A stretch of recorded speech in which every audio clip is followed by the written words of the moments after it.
안녕하십니까. 9월 30일 산업뉴스입니다. 우리나라와 아랍에미리트의 석유 분야 협력을 위한 공동 비축 원유가 국내에 처음으로 들어왔습니다. 우리나라는 여수 비축기지에 저장될 이 원유에 대한 우선 구매권을 확보해 비상시 원유 수급 능력을 높이게 됐습니다. 강신일 기자의 보도입니다. 아랍에미리트산 원유 200만 배럴을 실은 유조선이 지난 27일 여수 광양만에 입항했습니다. 한국과 아랍에미리트 간 국제 공동 비축 사업의 시작을 알리는 첫 걸음입니다. 국제 공동 비축 사업은 아랍에미리트산 원유 600만 배럴을 한국의 비축기지에 저장하는 내용으로 지난 2011년 양국 정부의 협의로 진행돼 왔습니다. 특히 단순한 저장만 하는 것이 아니라 우선 구매권까지 확보해 국내 석유 수급에도 큰 힘을 얻게 됐습니다. 이번에 UAE로부터 유치한 공동 비축은 중동 산유국가 최초 공동 비축 사업입니다. 이 공동 비축한 원유에 대해서는 우리나라가 우선 구매할 수 있는 권리를 가지고 있어 석유 위기 시에 우리나라 에너지 안보를 크게 제고시키는 효과가 있습니다. 이날 입항 축하 기념식에 참석한 윤상직 산업통상부 장관과 아랍에미리트의 아부다비 석유공사의 압둘라 나세르 총재 등 양국 주요 관계자들은 비축기지 시설을 시찰했습니다. 태풍 피해가 적어 항만으로서 최고의 자연 조건을 갖춘 여수 광양만은 원유 비축기지로는 최적의 입지로 꼽힙니다. 이날 첫 입항에 이어 나머지 400만 배럴도 6개월 내에 국내로 들어올 예정이며 양국은 이번 사업을 시작으로 원전 건설과 유전 개발 등 다양한 분야에서 협력 관계를 유지하기로 했습니다. 이번에 우리나라에 처음으로 입항한 UAE의 공동 비축 원유는 국내 석유 수급 위기 시 원활한 공급에 도움을 줄 것으로 기대됩니다.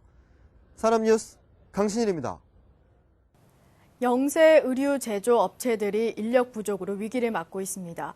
한국산업단지공단에서는 인력 수급의 불안정을 해결하기 위해 의류 제조업체와 젊은 구직자들의 만남을 주선했습니다. 이창수 기자가 취재했습니다.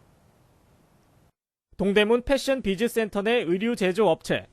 봉제나 재단 업무를 주로 하는데 일하는 인력들이 대부분 40, 50대 이상의 장년층입니다. 젊은 직원은 찾아볼 수 없습니다. 근무 환경이나 대우가 좋아졌지만 20, 30대 젊은 인력들이 문을 두드리지 않고 있기 때문입니다. 이제는 전체 의류 제조업의 존속을 걱정해야 할 정도라고 업자들은 말합니다.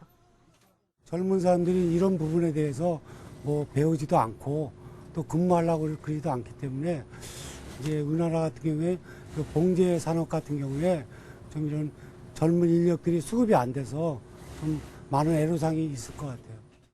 의류 제조업체들의 이러한 인력 수급 문제를 해결하기 위한 취업 상담회가 열렸습니다.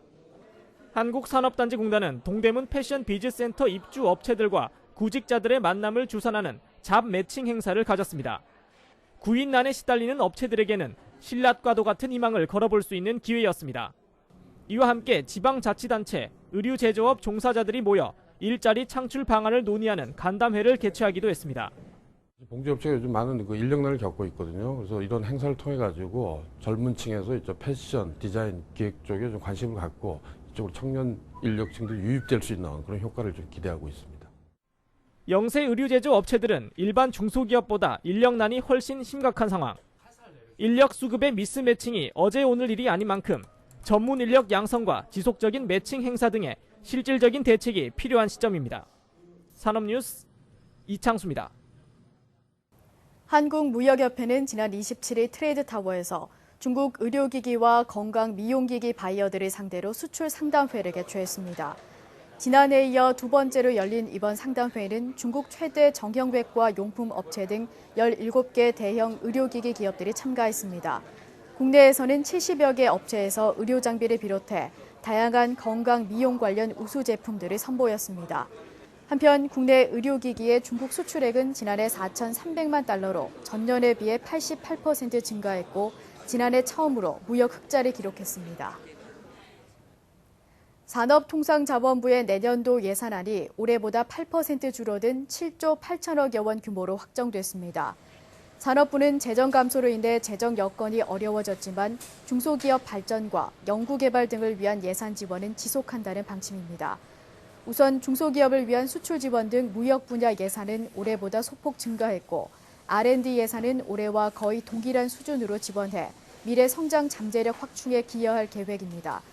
이를 위해 산업부는 지원 체계 개선과 유사 중복 사업 통폐합 등 다양한 방안을 통해 예산 절감 노력을 계속할 예정입니다. 계속해서 주요 산업단신입니다. 산업통상자원부는 10월 10일부터 사흘간 박근혜 대통령의 인도네시아 순방에 동행할 경제사절단을 모집합니다. 희망 참가 기업은 산업부 홈페이지를 통해 신청할 수 있습니다. 중소기업 중앙회가 중소제조업체 1,320개사를 대상으로 중소기업 경기 전망조사를 실시한 결과 내수 부진이 최대 경영 애로인 것으로 나타났습니다. 이어 업체 간 과당 경쟁, 인건비 상승 등의 순이었습니다.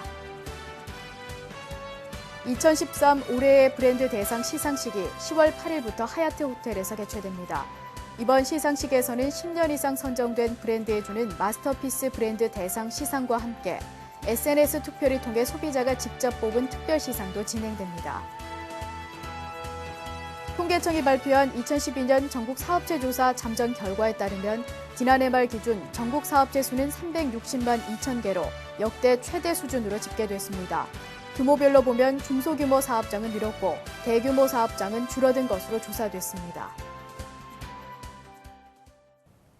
자원강국 아랍에미리트와의 원유 공동 비축 사업이 첫 테이프를 끊었습니다. 앞으로는 원유 수급과 가격 면에서 안정을 꾀할 수 있게 됐습니다. 이상으로 산업뉴스 마칩니다. 고맙습니다.